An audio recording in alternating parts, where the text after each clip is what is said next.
What's up, guys? How we doing? Doing great. Man, we were just talking about you and kind of the path that you've taken, which is a unique one, I think, in NFL, sir. And like the name Schottenheimer, it's real easy to say, oh, Nepo baby.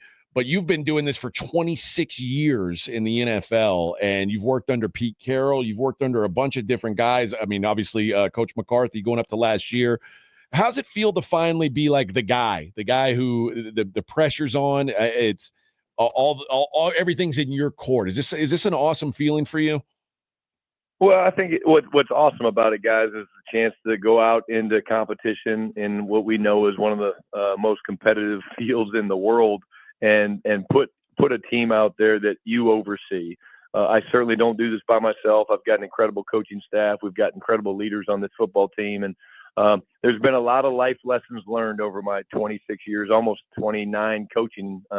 Overall, there's been a ton of lessons learned, and I have learned so much from so many great people. I really, when I first broke into the business, I just really wanted to kind of be a sponge. And I remember sitting on my first coaching job was in St. Louis. I was basically a QC intern, whatever you want to call it, for Dick Vermeil when he first came back into coaching after an 18-year sabbatical to do TV and radio.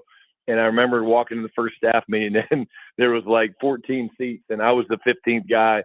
And so what did I do? I just plopped my butt down on the ground and had my notebook, and I wrote everything that Dick Vermeil or Bud Carson and those guys talked about. And you mentioned some of the names, man. I mean, I would not be in this seat if it wasn't for guys like Mike McCarthy, Pete Carroll, Marty Schottenheimer. I'm playing for Steve Spurrier at Florida because I think I truly did take something from everybody. And now as I get ready to go out into this opportunity tomorrow night, like I truly feel like I'm way, way, way more prepared than I certainly was, 2006, however many years ago that was, when I was getting these offers to potentially be head coaches. And that's it's a feeling that makes me very confident going into these situations. The 10th head coach of the Dallas Cowboys, Brian Schottenheimer, joining us here. Taking over from within is a very different challenge. When you arrive from outside, you come in with a fresh idea, you got your guys, and you come in and you take over. You're reinventing on the inside. You got there and kind of worked your way through. What's been the challenge there of implementing something that you wanted to do inside the system that you weren't quite ready to do there? Have you run into that? And what's been the biggest surprise inside of taking over the team? No, well, the biggest surprise is very clear. I think you get a phone call or an issue that pops up every day that you just didn't see coming. And that's when you're in charge and you oversee something this large. And again, that's where I truly think common sense comes into play, because we have playbooks for everything, but there's not a playbook for some of the situations and phone calls that kind of come across your desk. And I think sometimes those issues are very different. And sometimes I use just common sense. Sometimes I use the fact that I'm a dad when I'm dealing with some of our players and maybe some of the issues that they're dealing with. And so I'm just a sounding board. And honestly, I really think that taking over an organization that you've been a part of is a huge advantage. I don't think there is a negative. The building, the brand, a lot of the people, the faces, how to get things done. Like when I know I need to get something done from a contractual standpoint, I know who to go to. When I know I need to adjust something in the locker room, I know who to go to. And it's not just that, it's they know me. And so I do think I'm a big relationship guy. I'm a big culture guy. And that's a huge advantage to someone like myself that's taking over for an organization they've been with for a long time. Cowboys coach Brian Schottenheimer joining us here on the program. Coach, 9 years out of 10, a new head coach of the Dallas Cowboys would be the biggest news in an offseason for the Dallas Cowboys.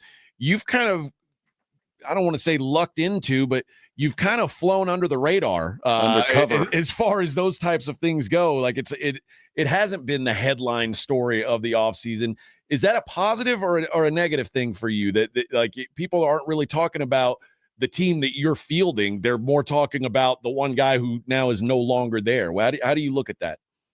Well, again, look, this is never going to be about me. I get when you sit in one of these chairs, and certainly for the Dallas Cowboys, you have all eyes on you. I don't think that changes, guys. And at the end of the day, you guys don't know me that well. You're going to get to know me. But the one thing that I will always be is I'm always going to stay true to who I am. I'm an authentic person.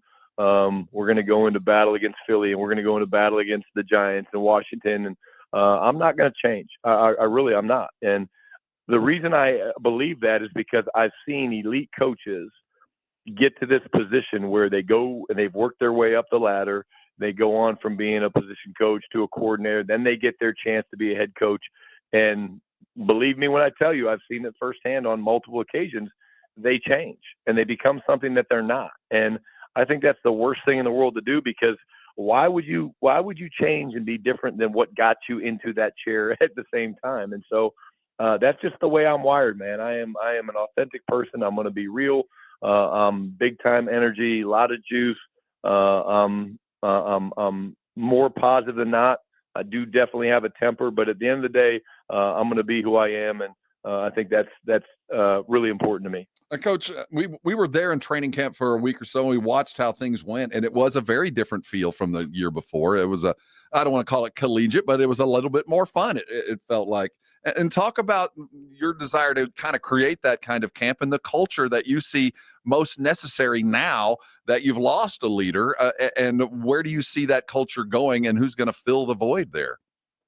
Well, I'll start with this. Number one, I mean, culture to me is everything. The culture here is going to be all about winning. I mean, that's what we're going to be judged on. But we really talk three things. We talk, we want it to be a family. We're going to do things first class. And then the last one is joyful, man. Like, if you can't be excited to go line up and play against the Philadelphia Eagles here in a couple hours, like, I mean, you're in the wrong business. But at the end of the day, I'll tell you guys a quick story. So we literally did voting for captains the other day, and I kind of stood up in front of the team and explained my vision. I said, hey, here's the deal. I want to have 4 captains, and we will always have a game captain. And so I let them vote, and the vote is very true and pure, and there's no fixing of numbers or things like that.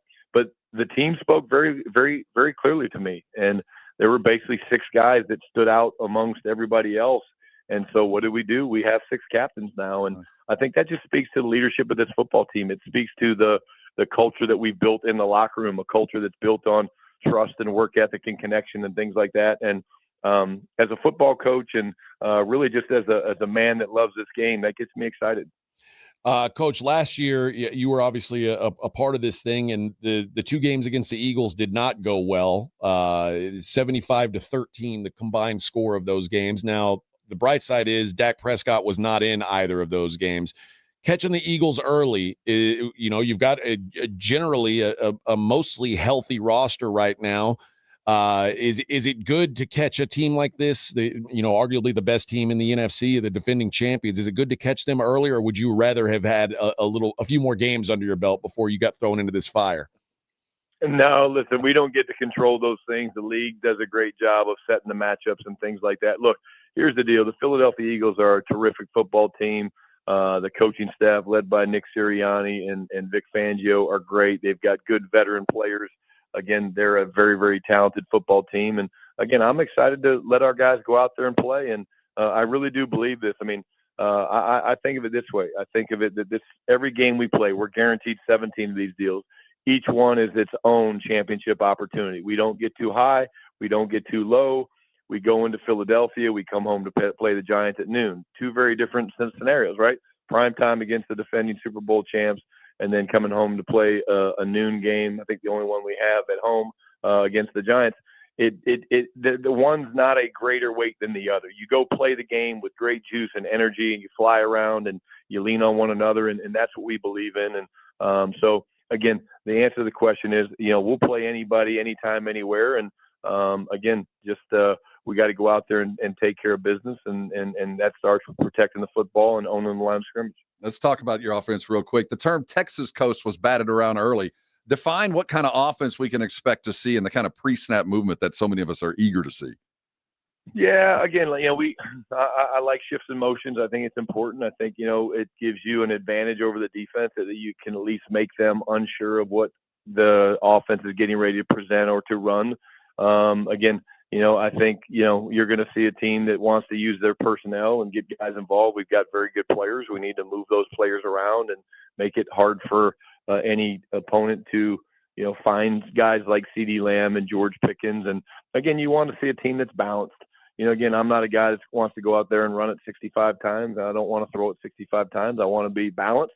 But at the same time, the thing about early season football is there's going to be adjustments, and that's going to be probably the biggest challenge for us as a new staff is how well we adjust to what the Eagles throw at us both on all three phases. And I think again I feel great about our staff, and the preseason does allow you to work through some of those issues, which is great. But I'm just really excited to get going, guys, and again kick off the 2025 season. Coach, I want to ask you about one of the themes you seem to have in this offseason. It was you kept talking about being more physical and kind of be the toughness of this team. And my doubts on this, or my I guess my pessimism on it has been, or my question I guess has been, do you have the personnel for that? Like as you've gone through this off season, and when I think of toughness, especially on the football field, I think or physicality. I think of running the ball, stopping the run. What have you done, from a personnel standpoint, and how do you feel like you guys can be more physical this year with the personnel that you've got? Well, that's a great question, and I do think personnel plays a big belief into it. Listen, part of our identity, after playing smart is play physical, and then we talk about playing with great effort, playing together. But those are words, and our players have to buy into that. But the personnel part of it is real. I would start with a couple things. You look at some of the moves that we made in free agency. You have one of maybe the most physical linebackers in the National Football League in Kenneth Murray. I mean, he is just incredibly physically plays the game the right way.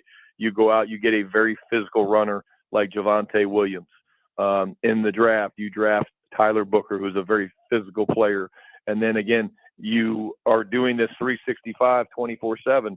You come in and you just make a trade where you move an elite player like Micah Parsons, but you get in return a very physical player in Kenny Clark, and then you get draft picks and things like that. So I think you can see based on our personnel moves, guys, that belief and that identity that we want to have is being modeled with a lot of the selections that we have.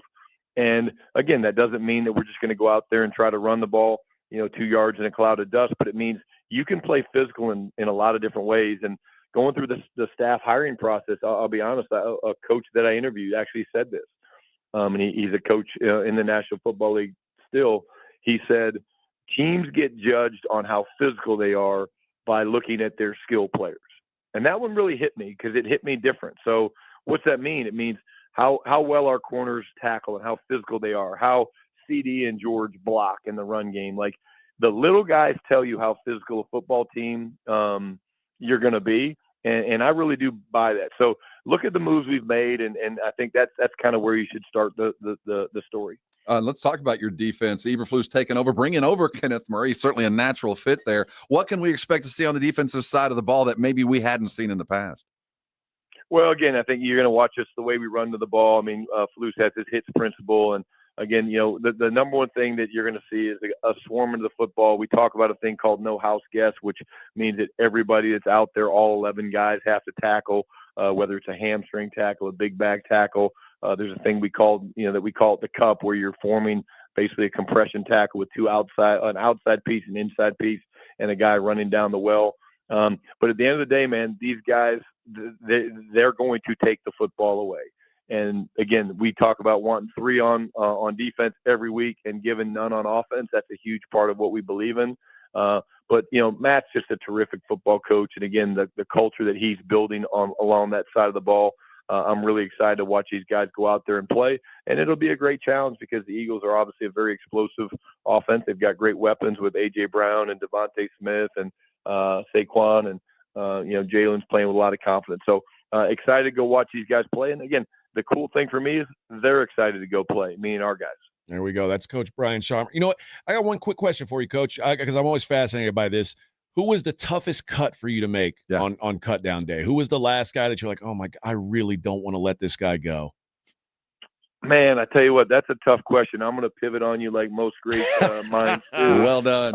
It wasn't the toughest cut, but the coolest one for me was bringing Perion Winfrey in, thinking he was going to get cut, and then telling him that he made the roster. That was really, really cool. You just, again, you guys know this, but these guys put everything into this game, man, No and trying to play this game and win a job. Can you imagine being a member of the 2025 Dallas Cowboys? And so what I do try to do, though, when we cut the players, is I try to have a real conversation with them, tell them how much I appreciate them, tell them what they did well, tell them what I think that they can maybe do better.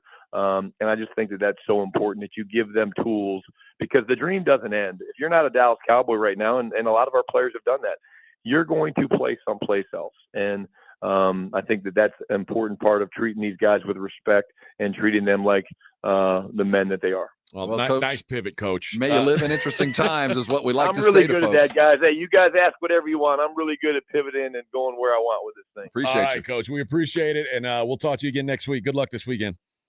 Thanks, guys. Take care. There you go. That is head Brian coach Schottenheimer.